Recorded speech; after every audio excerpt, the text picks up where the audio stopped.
Okay, good afternoon. Let's see. Turn that up. Yeah. Okay. We're going to finish lectures on the Chinese migration. Well, we're going to finish up with Chinese migration in the 19th century. We'll visit Chinese migration again in the 20th century later. But 19th century historians will end today. On Friday, we will do the labs, right?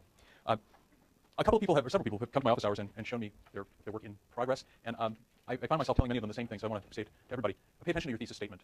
There's a tendency in this lab for people to kind of draw lots of graphs because you've got lots of data, and then slap it together with a rather bland, kind of meaningless thesis statement that, either there come in two forms. One is that yes, there was isolation, or the Chinese were isolated because of some particular reason. But the slides don't actually support the thesis in those cases. If your thesis says the Chinese were isolated because of prejudice, your graphs have to have something to do with prejudice, and I don't think that's in the data set, right? So that's one problem, is to try to explain the isolation that you find. You don't have to explain it. A good thesis statement is, I found that the Chinese were more isolated in Tulare County than the Germans were in San Diego County, right? That's a great thesis if you can motivate it.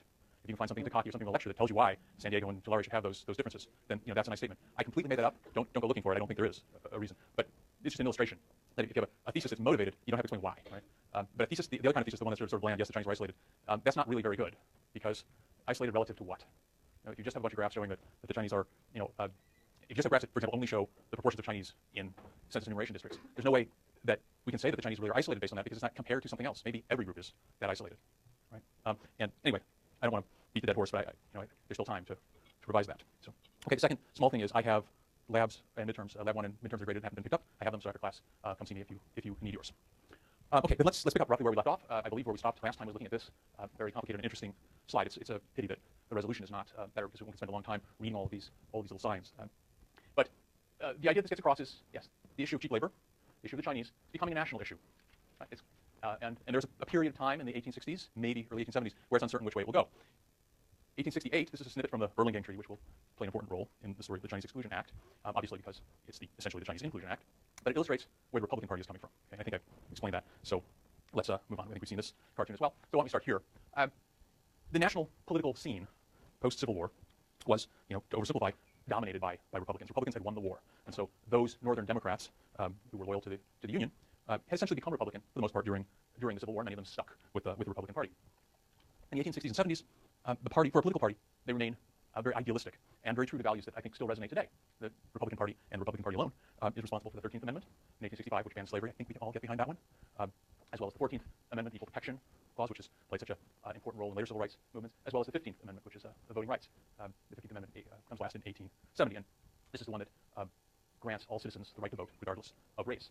An interesting side note that amendments need to be passed by 2/3 of the states. The 15th Amendment was passed just barely, but California only got around to passing it in 1962. The reason for that is the presence of Chinese at the time. There were fears among Californians in the 1860s that this 15th Amendment might grant voting rights to Chinese. A quick reading of it would show that it does not, but that is believed to be the fear that kept them. Anyway, that's a sideline. There were also civil rights acts in 1866, 1870, 1871, and 75. I'll point out the 1866 Act included this clause: all persons within the jurisdiction of the United States shall have the same right in every state and territory to make and enforce contracts, to sue, be parties, give evidence, and to the full and equal benefit of all laws and proceedings for the security of persons and property as enjoyed by white citizens, and shall be subject to the like punishment, pains, penalties, taxes, license, and exactions of every kind, and to no other. Okay, so certainly part of the motivation for this is the issues raised in Hall versus the state of California that you read. So in 1866, this becomes federal law that all persons, the fact that it says persons and not citizens, have these rights means that Chinese are now at least eligible to be witnesses and to sue and be sued in court.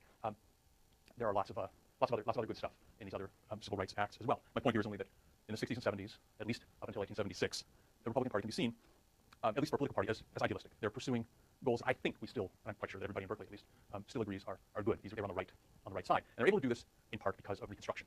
It's the southern states after the Civil War are not readmitted fully until 1870, so it gives the Republicans a little bit of time. Now, it's more complicated than that because because Andrew Johnson, who's Lincoln's vice president, is rather sympathetic to the South, and so they don't actually, the real radical Republicans who are doing the right things don't entirely control the government. But nonetheless, we can see that there's a case to be made that the Republicans really do stand, at least somewhat on the side of good. Another terrific example is Charles Sumner. We met him before in the run-up to the Civil War in 1856 when Prescott Brooks whacked the hell out of him from behind with a cane. Remember? In that case, the quote was a little bit less elevated than this one. I think this one is actually more characteristic of Sumner. To those who find peril in the growing multitudes admitted to citizenship, I reply that our republic assumed those responsibilities when it declared the equal rights of all men, and that just government stands only on the consent of the governed. Hospitality of citizenship is the law of its being. If the Chinese come for labor only, we have the advantage of their wonderful and docile industry. If they come for citizenship, then do they offer the pledge of incorporation in our republic, filling it with the increase. Nor is there peril in the gifts they bring. As all rivers are lost in the sea, which shows no sign of their presence, so will all people be lost in the widening confines of our republic, with an ocean-bound continent for its unparalleled expanse, and one harmonious citizenship where all are equal in rights for its gentle and impartial sway. Okay. Now, compared to what we've been used to, that's pretty elevated, don't you think? Sumner, on 3 occasions in 1868, 69, and 70, introduced legislation that would have allowed the Chinese to become naturalized citizens. In fact, in particular, he moved to strike the word white from all laws pertaining to naturalization.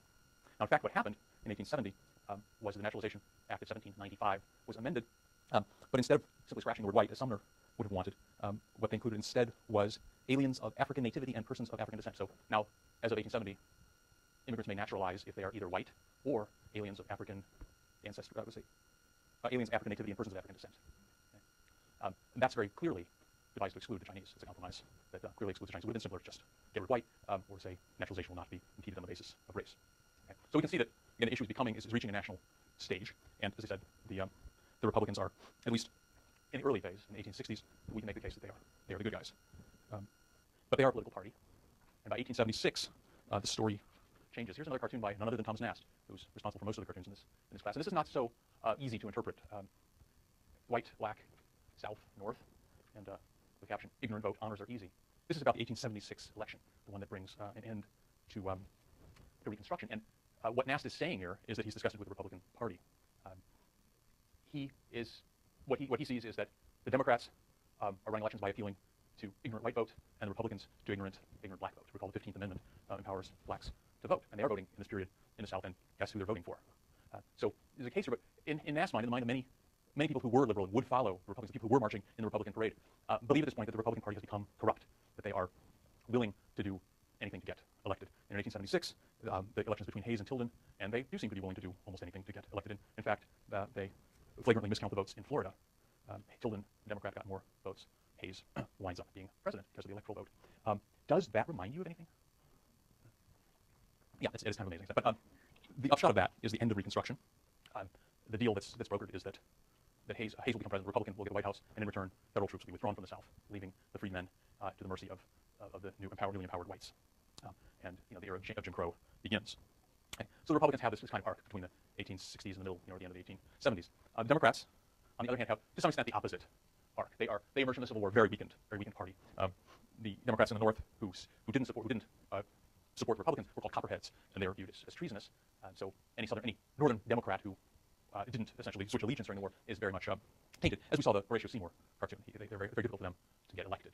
The Democrats are also weakened by the absence of Southern states, the same thing that essentially strengthens the Republicans. This is not too surprising. And they're weakened in the South by all those black votes. So they're very much on their back. And yet, there's still something to them, because just as before the Civil War, they have this rather powerful ideology, this electoral package that includes racial superiority of whites and the support of this burden-bearing class.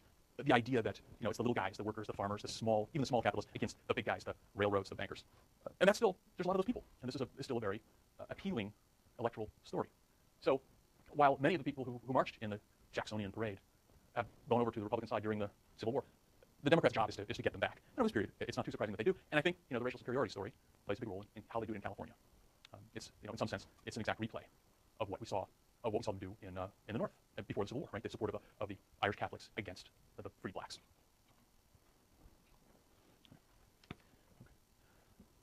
All right. So early on, California presents an opportunity for the Democrats. It's going to take them till the end of the 1870s to really come back. But as early as the middle 1860s, they have an opportunity in California, and it comes because the Republicans are kind of out of step.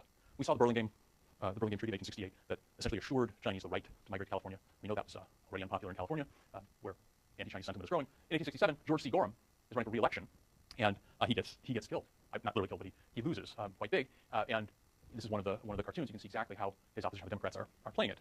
This is Gorham at the bottom, and he's saying, "Shut your mouth. You're indiscreet as Bidwell. I'm not sure who Bidwell is. I don't think I wonder if that's the same Dwinell. He's talking about Dwinell Hall there. Anyway, here's the way I express it. The war of opinion is not yet fought through. It must go on until national citizenship shall no longer be controlled by local authority, and manhood alone shall be the test of the right to a voice in government." Okay, so arrayed against him, of course, are all of these nasty images, all of these racialized images, and finally, this guy, says, "Hey, Gorham, put this brother up." And he wants to add the monkey to this pile. So it's very obviously racist and offensive. The reason that they're the reason that they're crucifying Gorham this way is because of a letter he wrote to the Pacific Coast Anti-Coolidge Society, in which he basically says this exactly: "I believe," says, "in the Christian religion, and that rests upon the universal fatherhood of God and the universal brotherhood of man. Same God created both European and Asiatics, and no man of whatever race has any better right to labor and to receive his hire thereof than any other man." And so on. And so on. He's essentially in the mold of Charles Sumner. he is speaking with the voice of what were called the long-haired Republicans at that time. And while that might have played very well in Massachusetts, it did not play terribly well in California, and Gorham loses because the labor vote deserts him. So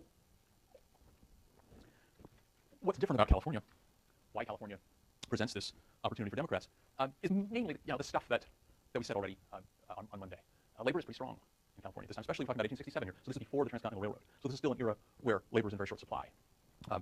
It's also an era where the anti-Chinese sentiment has not yet reached fruition, because we're still talking about the railroad building era. That essential enemy game is still playing out. Nonetheless, California is a hotbed of Chinese unrest, and the labor movement hardly covers itself with glory. The anti-Coolie Club that I have referred to are associations that are really shadow labor unions, and they basically work hand in glove with the unions, but they do violent criminal things, so they're underground. But they're not fully submerged. They're above ground enough to write Gorham letters. Okay. In 1877, the U.S. sort of follows Europe into depression. There's a bank panic in 1873 that sets off a steep depression. By 1877, things are quite bad. In this year, the Working Men's Party is born, and it's kind of a strange event. There's a spontaneous strike, a spontaneous railroad strike at the Baltimore Ohio line when management unilaterally cuts wages, and it sort of catches fire. The strike spreads, and then a group of German Marxists forms this Working Men's Party to try to get out in front of it, because they see that Marx's forecasts have finally come to pass. But when they get to San Francisco, they become pretty much irrelevant, and they get hijacked. At least the name gets hijacked by a demagogue named Dennis Kearney.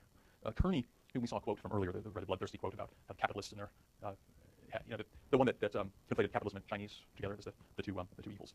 So Kearney is not really a worker per se. He's not a union guy. He's not known for labor views. He's a small businessman. He owns a drayage company that believes hauling things, and he's an Irish immigrant. And he's known as sort of a loudmouth about time. He's not terribly well balanced. As you can see from the quote, he's not above standing in a scene like this and threatening violence. Right? So not exactly a mainstream guy, but he does develop a following. He quickly gets arrested for these threats of physical violence, and every time he does, the party gets more popular. He becomes kind of a martyr of sorts. The party grows rapidly. By 1878, there is a constitutional convention, and the Working Men's Party of California manages to send 51 of the 152 delegates. Now, the Constitution, ordinarily one would think that 51 out of 152 delegates would give them considerable power. But because of the way Kearney ran the party, because of the way he organized the party, they didn't send people who were particularly capable. The rule that Kearney made that is just completely self-defeating is that no party officers can be nominated for any kind of candidacy. So in order to go to the Constitutional Convention to be elected, you had to be a candidate, and that meant that nobody who was a party officer could be. So capable people became party officers and then could not go to the state convention. As a result, of those 51 people, like only one of them was a lawyer. Maybe two of them were lawyers, and one of them at least was quite spectacularly corrupt. So the result was that they got some very nasty language in the Constitution, but nothing that really stuck. I have the text of that, but I don't think I will bore you with it. The point is that the Working Men's Party, very much like the Know Nothings, has a steep ascent followed by a descent because of its own idiosyncrasies and its own sort of internal contradictions. So by 1880, that is only 2 or 3 years after it begins, it's essentially irrelevant. I don't know if it disappears entirely, but it doesn't run any candidates after that.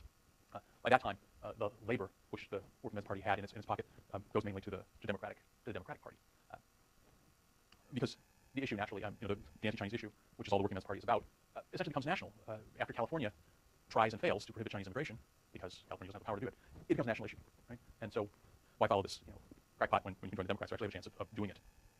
And once the Democrats go, by the late 1870s, as we've seen, the Republicans are also a bit on the corrupt side, and we'll see that they fall into line fairly quickly. So in 1876, Congress sends a committee to investigate the Chinese question in California, and they conclude first that capitalists like the Chinese workers and that white workers do not. They didn't really need to go all the way to California to find that out. And then this bit is also in the congressional report that there is not sufficient brain capacity in the Chinese race to furnish motive power for self-government.